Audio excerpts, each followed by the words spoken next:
सिसौली क्षेत्र के गांव सावटू में स्टेडियम की सौगात देने पहुंचे रालोद के राष्ट्रीय अध्यक्ष चौधरी जयंत सिंह का सिसौली रालोद के नगर अध्यक्ष चौधरी उपेंद्र बालियान के नेतृत्व में जोरदार स्वागत किया गया।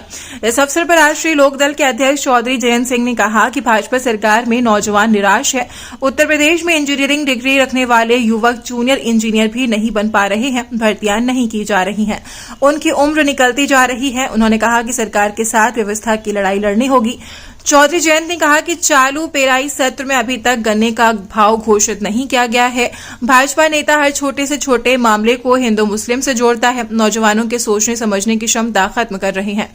जो पहले हुआ था आगे नहीं होने देंगे। लंबी लड़ाई है लेकिन किसान हित में लड़ाई लड़ते रहेंगे। भारतीय किसान यूनियन के राष्ट्रीय अध्यक्ष चौधरी नरेश टिकैत ने कार्यक्रम को संबोधित करते हुए कहा, ग्रामीण क्षेत्रों के युवाओं में खेल प्रतिभाओं की कमी नहीं है। आवश्यकता इस बात की है कि युवाओं की प्रतिभा को निखारने के लिए उन्हें उचित अवसर प्रदान किए जाएं। जब ग्रामीण अंचल में स्टेडियम जैसी सुविधाओं का निर्माण होगा तो निश्चित ही ग्रामीण अंचल के बालक राष्ट्रीय और अंतर्राष्ट्रीय स्तर पर देश का नाम गौरवान्वित करेंगे और साथ ही इन युवाओं का स्वास्थ्य भी उत्तम रहेगा। सावटू गांव में माननीय जयंत चौधरी की सांसद निधि से स्टेडियम का निर्माण कराया जा रहा है। उन्होंने कहा कि 2.5 करोड़ रुपए चौधरी जयंत सिंह देंगे।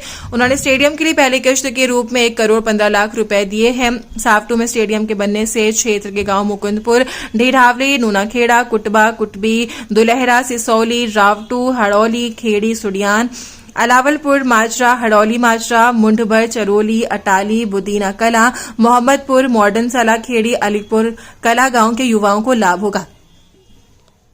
इस अवसर पर नारूद विधायक दल के नेता राज्यपाल बालियान, मीरापुर विधायक चंदन सिंह चौहान, अमित ठाकरान, कमेटी प्रबंधक डॉक्टर करणवीर सिंह, सदस्य ओमवीर सिंह, पूर्व चेयरमैन राजेश सहरावत, नीटू चौधरी, मनोज सहरावत आदि उपस्थित रहे। साहब का एक प्रयोग था जो उन्होंने लागू किया था।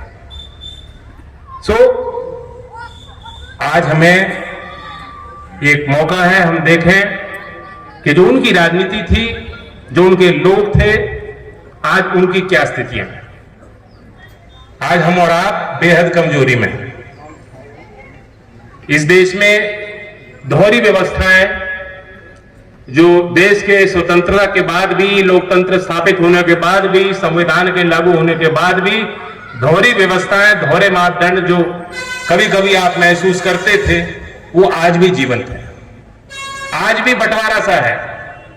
एक तरफ 9 साल में बड़े खातेदारों का, बड़े पूंजीपतियों का 14.5 लाख करोड़ रुपए माफ हो जाता। अब उसे माफ कह दीजिए, उसे एनपीए राइट ऑफ कह दीजिए, उसे बट्टा खाता, जो भी कहना चाहो कहो।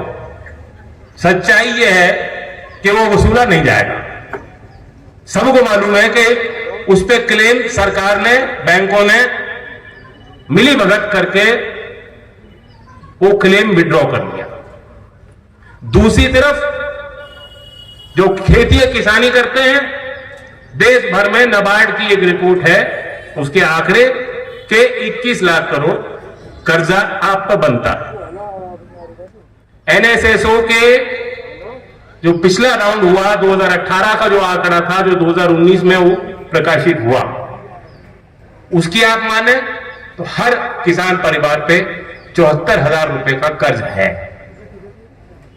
मैं मानता हूं कि यहां जितने लोग बैठे हैं, इससे ज्यादा कर्जा आप सब पे होगा, है कि नहीं है। अब आपकी फसल खड़ी है, मिल 1 साल पीछे है पेमेंट में, सरकार पल्ला झाड़ देती है कि ये तो निजी मिल है, हम क्या करें।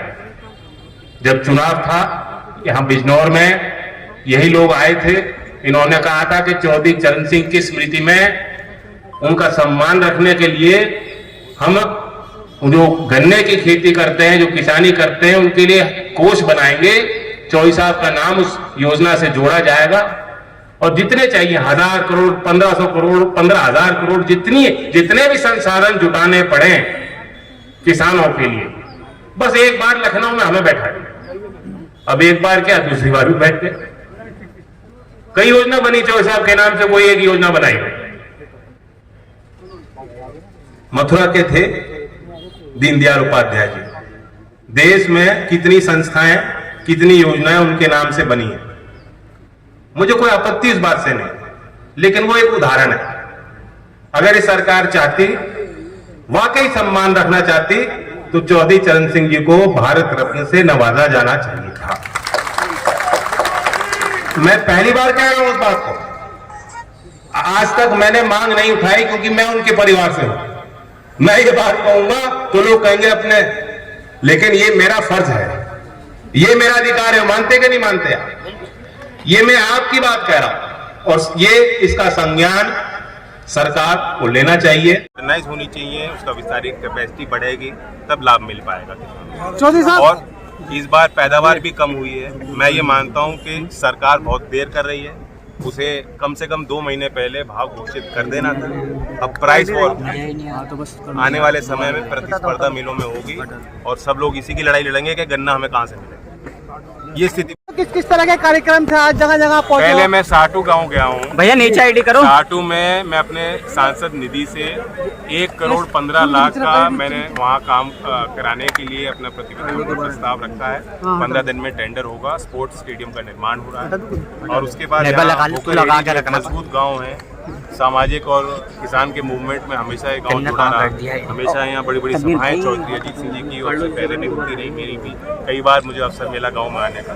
यहाँ गाँव में उन्होंने चौधरी चरण सिंह जी की मूर्ति स्थापित की है इंटर कॉलेज में, तो बहुत एक जश्न का, खुशी का माहौल है। मैं